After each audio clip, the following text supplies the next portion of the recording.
अस्सलामुअलैकुम and welcome to chemistry ask, जहां आप कोई भी सवाल पूछ सकते हैं। हम आपको उसका वीडियो सोल्यूशन देंगे। आप अपने सवाल हमें व्हाट्सएप, फेसबुक और इंस्टा के जरिए भेज सकते हैं। इनकी डिटेल्स आपको डिस्क्रिप्शन में मिल जाएंगी। तो चलें आज के इस वीडियो को स्टार्ट करते हैं।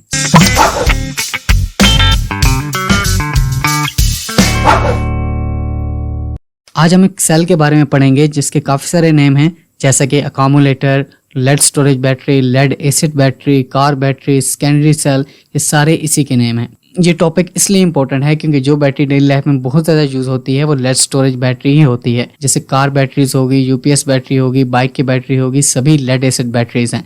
Lead acid battery is invented by a French physician Gaston Plante in 1859. It is also called secondary cell because it is rechargeable, in contrast with the primary cell which cannot be rechargeable, such as dry cell, alkaline batteries, mercury, silver batteries, etc.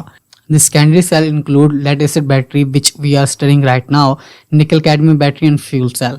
Let us first understand the apparatus. Negative plates are filled with the spongy lead. Spongy lead का मतलब यह है कि उसकी form या porous like structure होगी, और form और पोरस लाइक स्ट्रक्चर इसलिए जरूरी है क्योंकि ये हेल्प करती है लेड की फॉर्मेशन में और लेड के डिसॉल्व होने में। Positive plates are made up of the lead dioxide. Electrolyte is 30% H2SO4 with a specific gravity of 1.25 ग्राम पर सेंटीमीटर क्यूब। ग्रेविटी का यहाँ बहुत इंपॉर्टेंट फंक्शन है जो मैं आपको एंड में बताऊंगा जब हम इस सेल की प्रॉब्लम और इसके सोल्यूशन डिस्कस कर रहे होंगे। उसके बाद है सेपरेटर। सेपरेटर ज्यादातर हम ग्लास से इस्तेमाल कर रहे होते हैं। A separator is used to separate anode and cathode to prevent short circuit.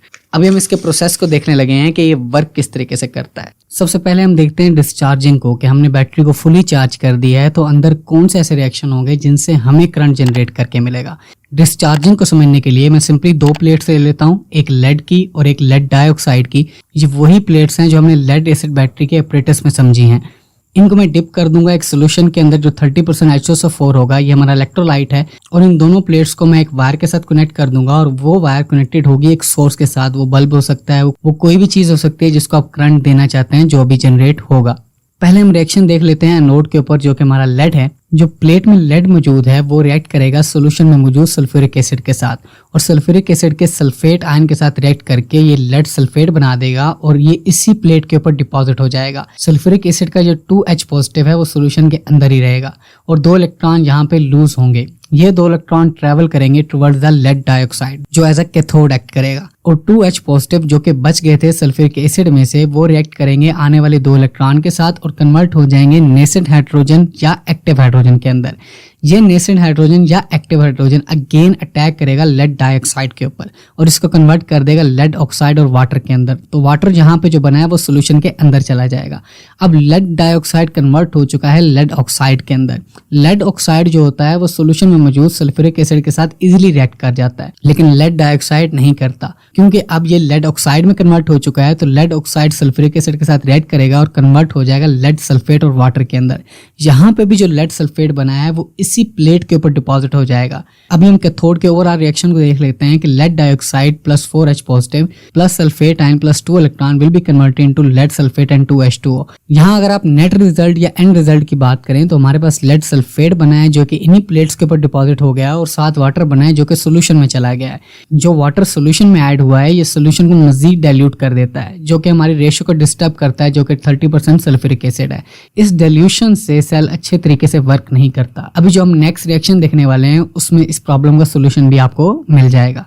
Charging करते वक्त जो मेन पॉइंट जहन में रखना है वो ये है कि चार्जर का वोल्टेज हमारे सेल के वोल्टेज से ज्यादा होना चाहिए। फॉर एग्जांपल हमारा सेल 6 वोल्ट करंट हमें जनरेट करके दे रहा है, तो हमारे चार्जर का वोल्टेज ग्रेटर देन 6 होना चाहिए, मे बी 8 और 10। चार्जिंग करते वक्त हमने सोर्स को रिप्लेस कर देना है बैटरी के साथ, क्योंकि चार्जिंग के वक्त हम खुद करंट इस सेल को दे रहे होते हैं। तो यहाँ पे रिएक्शन बिल्कुल ऑपोजिट हो जाएंगे। जो एनोड होगा वो इलेक्ट्रॉन रिसीव करेगा डोनेट करने के बजाय, और जो कैथोड होगा वो इलेक्ट्रॉन डोनेट करेगा रिसीव करने के बजाय। पहले हम कैथोड पे होने वाले रिएक्शंस को देख लेते हैं। सल्फेट आयन जो कि सोल्यूशन के अंदर मौजूद है, अब क्योंकि कैथोड के ऊपर पॉजिटिव चार्ज आ चुका है, क्योंकि हमने इसको बैटरी के पॉजिटिव टर्मिनल के साथ कनेक्ट कर दिया है। सोल्यूशन में मौजूद सल्फेट के आयंस इस कैथोड की तरफ अट्रैक्ट होंगे और अपने 2 इलेक्ट्रॉन इसे दे देंगे। ये इसे कन्वर्ट कर देंगे नेसेंट सल्फेट के अंदर या एक्टिव सल्फेट के अंदर। ये नेसेंट सल्फेट या एक्टिव सल्फेट रिएक्ट करेगा लेड सल्फेट के साथ जो इसी के ऊपर डिपॉजिट हो गया था डिस्चार्जिंग के दौरान।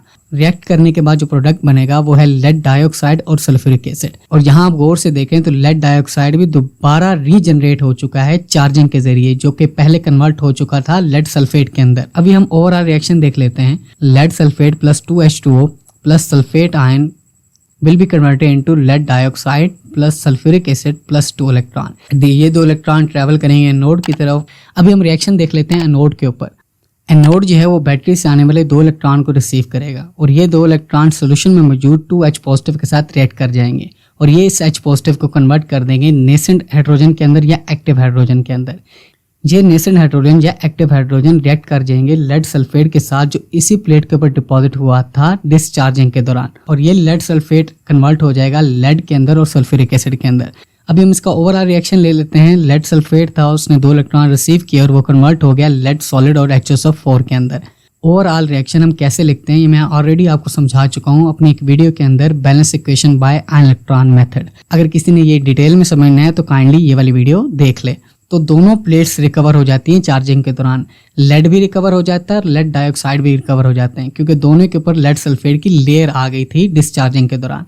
यहाँ पे एक इंपॉर्टेंट पॉइंट, डिस्चार्जिंग के दौरान प्रोडक्ट में वाटर भी बना था जो कि सोल्यूशन के अंदर आ गया था और उसने हमारे सोल्यूशन को डिल्यूट कर दिया था। लेकिन रीचार्जिंग और चार्जिंग के दौरान देखें तो वाटर हमारा कंज्यूम हुआ है। इसका मतलब जो वाटर सोल्यूशन के अंदर ऐड हुआ था, जिसने हमारे सोल्यूशन को डिल्यूट करना था, वो चार्जिंग के दौरान दोबारा कंज्यूम हो गया। इसके जरिए डिल्यूटिंग वाली प्रॉब्लम खुद ही थोड़ी बहुत सॉल्व हो जाती है।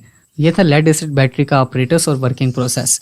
अब हम लेड एसिड बैटरी में आने वाली प्रॉब्लम्स और इनके सोल्यूशन को पढ़ते हैं। सबसे पहली प्रॉब्लम है सल्फेशन की। अगर हम बैटरी को वक्त पे चार्ज ना करें तो लेड सल्फेट जो कि प्लेट्स के ऊपर बनता है वो बाद में उतरता नहीं है। So when we don't charge battery on time then the lead sulphate collected and does not peel off. अब हम इसके सोल्यूशन की तरफ आ जाते हैं। सोल्यूशन इसका बहुत ही आसान और सिंपल है। हमने सिंपली वाटर ऐड कर देना है। वाटर सल्फ्यूरिक एसिड के डिजॉल्व होने में हेल्प करता है। अगर मसला वाटर ऐड करने से हल ना हो तो हम बूस्ट चार्जर्स का इस्तेमाल करते हैं।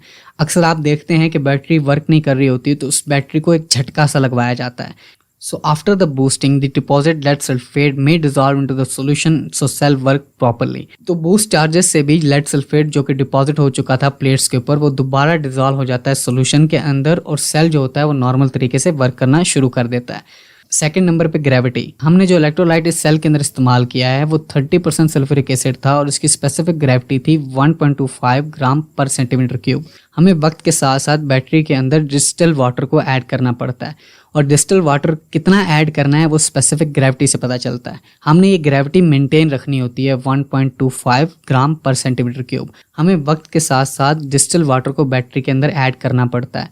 अब हमने कितना वाटर ऐड करना है ये हमें स्पेसिफिक ग्रेविटी बताएगी। स्पेसिफिक ग्रेविटी को मेजर करने के लिए जो टूल इस्तेमाल होता है वो होता है हाइड्रोमीटर। हाइड्रोमीटर से हमें पता चल जाता है कि इस वक्त हमारा जो इलेक्ट्रोलाइट है उसकी स्पेसिफिक ग्रेविटी कितनी है। फिर हम उस हिसाब से उसके अंदर वाटर को ऐड करते हैं ताकि हमारी स्पेसिफिक ग्रेविटी मेंटेन रहे 1.25 ग्राम पर सेंटीमीटर क्यूब। लास्ट में हम वेंट प्लग को देख लेते हैं कि इसका क्या काम है। जब लेड एसिड बैटरी वर्क कर रही होती है तो गैसेस भी प्रोड्यूस हो रही होती हैं, जैसे ऑक्सीजन हो गया, हाइड्रोजन हो गया।